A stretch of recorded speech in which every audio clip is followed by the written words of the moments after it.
Now, this is WSFA 12 News, first at 4. A lot of these families that I spoke to today, their stories are just absolutely heartbreaking. To walk through their homes and just the sight of it, the smell of it, to see pictures on the wall where there's flood water just absolutely ruining all of their important images and memories.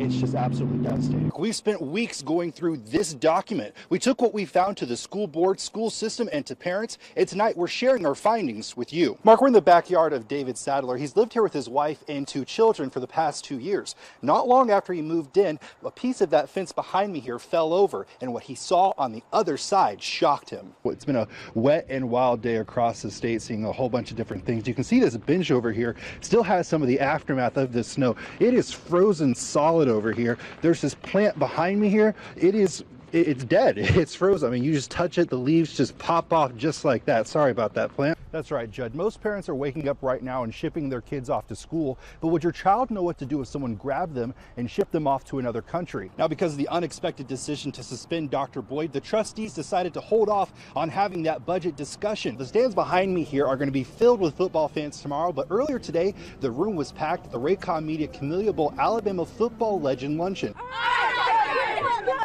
All right, these Tallahassee Tigers are ready to rock it, and we'll have highlights from the game tonight. We'll see if the football team can rock it as well later tonight on Friday Night Football Fever. Galvez, Louisiana is about 15 miles east of Baton Rouge. Most of the small community evacuated as the floodwaters rose, but some decided to stay. Who's going to take in 8 people with a dog? Some shelters are pet friendly, but it's like, by the time, even if we did wanted to, by the time the waters came up, they came up so quick. It's like they shut our road down. It's like we couldn't even get out, even if we wanted to, by Saturday afternoon. Murray Jackson has lived inside this house since 1969, but he says he's never seen anything like the flooding that's taken place over the last week. With water still flowing through his home, Jackson took us inside to see the damage caused by the storms. Everything in there is ruined. Every table, every ice box, a wash machine, everything just turn and flip. It ain't just us, it's the whole community. I mean, a lot of people. I took a ride this morning and people flooded where they ain't never flooded before. It's just something new, stepped up on all of us, the whole community. Jackson's now staying at a church just down the road and is ready to return home as soon as the water recedes. And we're making some kind of plan to stay somewhere here until we can go in there and do what we got to do, you know. That's what I'm hoping for. But right now, we just trying to feel one day at a time. And Jackson says that's the same way he'll rebuild his home, one day at a time. Allen Henry, WSFA 12 News.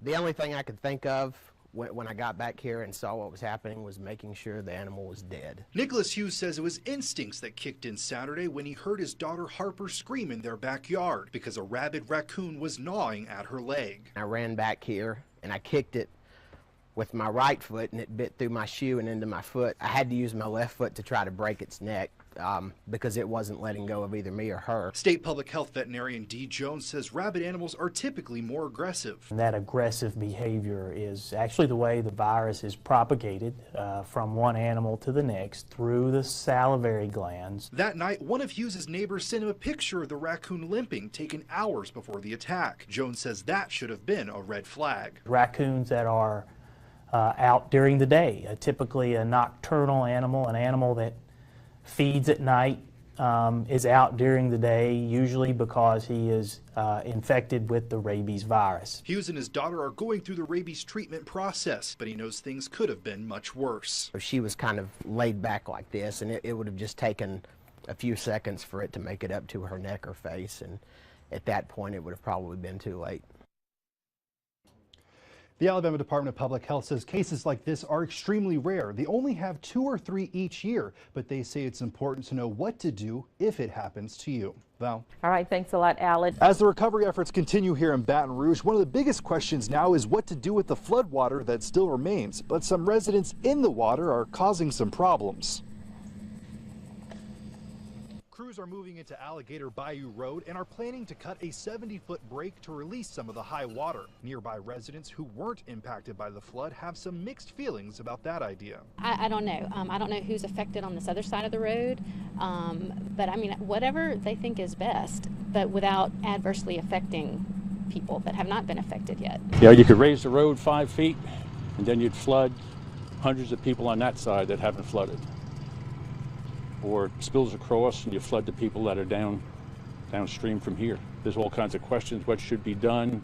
Getting the water into the Mississippi River from this area. There's no place else in Ascension to put it. We got to get it out of Ascension, and I know it's big bucks, but I don't know how much, but it might be worth it. Making things more difficult, a nearby wildlife refuge flooded, releasing several alligators into the wild. Their owners have been rounding them up, hoping to save them rather than shoot them. We're going to catch them and then control them, but please do not come here. There's water still rising from Manchac over Alligator Bayou, flooding the homes.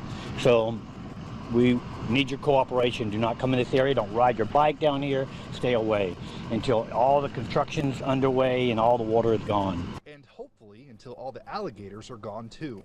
Allen Henry, WSFA 12 News, Baton Rouge. Mark, State Superintendent Michael Sittons has only been on the job for exactly 4 months, but today he made a big move toward improving one of Alabama's largest school districts. It's the first step, in trying to create the kind of school system that Montgomery County deserves. By a unanimous vote, the Alabama State Board of Education approved notifying Montgomery Public Schools of a potential intervention. State Superintendent Michael Sittons says the reasons were both financial and academic. Schools were at a low level and staying at a low level, and I thought that was why that needed to be, addressed. And addressed expeditiously. A takeover is not official until MPS gets a chance to respond and the state board votes, possibly as soon as next month. Sittons says if approved, it would take some time to see changes. We would be spending several months just, doing a very hard and critical analysis of each school, that we're working with and determining those needs. And for the schools in Montgomery that aren't underperforming, like the magnet schools, Sittons says it would likely be business as usual. Getting involved with those schools struck me as being, utterly without any real purpose. So I have no interest in trying to interfere in successful schools in any way. Sittons says the state is also looking at various funds and grants from across the country, including from the federal government, to help boost Montgomery Public Schools.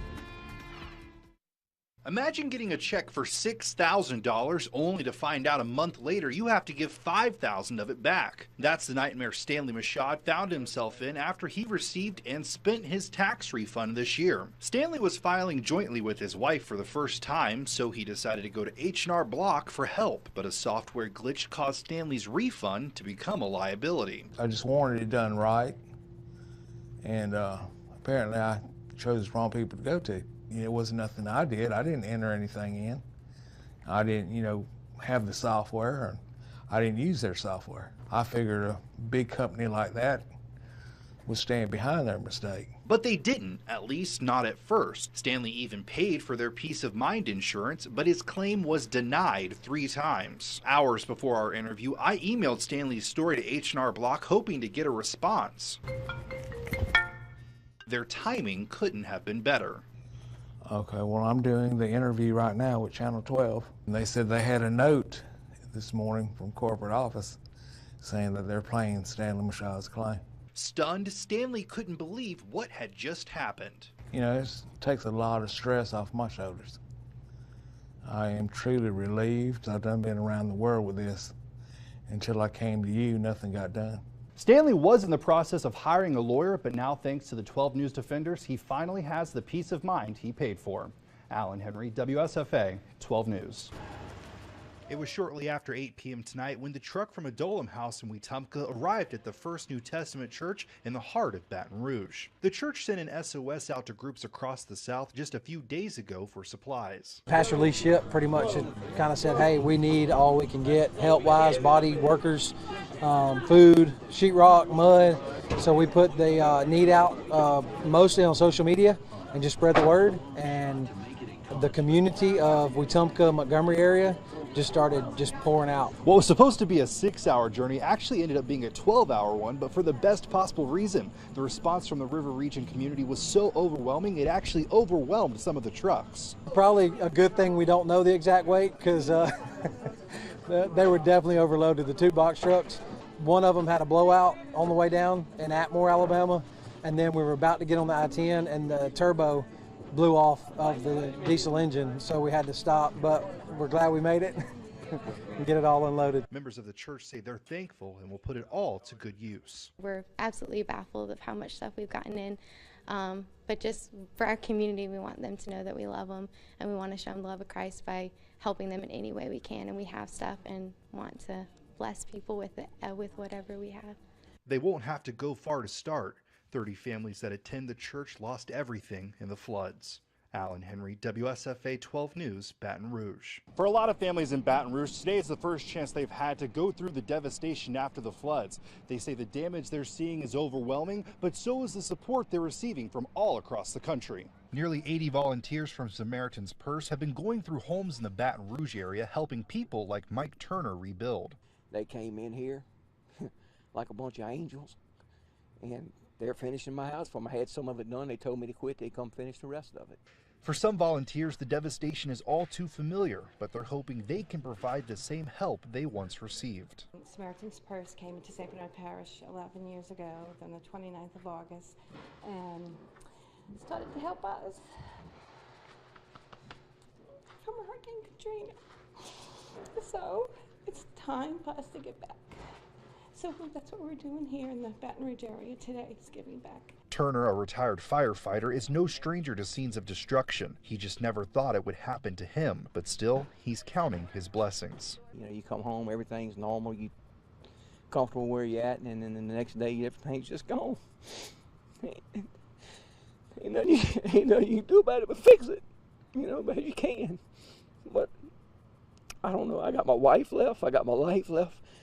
Without that, I definitely have nothing. But I can replace all this other stuff. It's just gonna be hard. Volunteers from Samaritan's Purse plan on staying until November, hoping to make the process a little bit easier. Allen Henry, WSFA 12 News.